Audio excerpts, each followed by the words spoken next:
कवठेमहांकाळ शहरासाठी महत्त्वाकांक्षी असणारी बंडगरवाडी पाणी योजना कार्यान्वित, माजी खासदार संजय काका पाटील यांची माहिती। कवठेमहांकाळ शहराचा पाण्याचा प्रश्न कायमचा मिटला, युवा नेते प्रभाकर बाबा पाटील यांचे प्रतिपादन।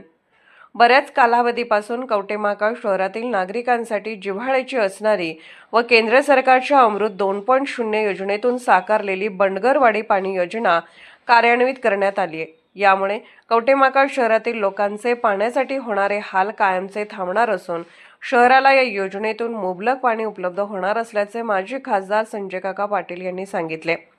गेल्या बऱ्याच वर्षापासून कवठेमहांकाळ शहरात पाणी पुरवठ्याचा प्रश्न प्रलंबित होता। माजी खासदार संजय काका पाटील यांच्याकडे कवठेमहांकाळ नगरपंचायतीची सत्ता आल्यावर त्यांनी व युवा नेते प्रभाकर बाबा पाटील यांनी कवठेमहांकाळ शहराचा पाणी प्रश्न येत्या उन्हाळ्यापूर्वी कायमचा मिटवला जाईल असे आश्वासन जाहीरपणे दिले होते। आज या योजनेच्या पूर्णत्वाच्या निमित्ताने हे आश्वासन पूर्ण झाल्याचे दिसून आले। माजी खासदार संजय काका पाटील यांनी मुख्यमंत्री देवेंद्र फडणवीस यांच्याकडे त्याकरिता केंद्र सरकारच्या अमृत 2.0 योजनेतून बंडगरवाडी पाणी योजनेचा प्रस्ताव मांडून त्याकरिता 60 कोटी इतक्या भरीव निधीची मागणी केली होती। मुख्यमंत्री महोदयांनी या मागणीनुसार निधीस मंजुरी देऊन काम सुरू करण्यात आलेले होते। माजी खासदार संजय काका पाटील व प्रभाकर पाटील यांच्या सातत्यपूर्ण पाठपुराव्यामुळे बंडगरवाडी पाणी योजना पूर्णत्वास येऊन त्याची तांत्रिक तपासणी सध्या पूर्ण झालेली आहे।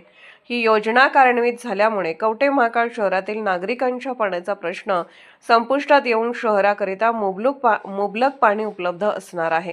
या योजनेच्या पूर्णत्वामुळे संजय काका पाटील व प्रभाकर बाबा पाटील यांच्या साक्षीने कवठेमहांकाळ शहरवासियांची स्वप्नपूर्ती पूर्ण झाल्याचे बोलले जात आहे। तसेच सर्व नागरिकातून याबद्दल समाधान व्यक्त होत आहे। कवठेमहांकाळ मराठी न्यूजसाठी मुख्य संपादक विद्याधर लोंढे।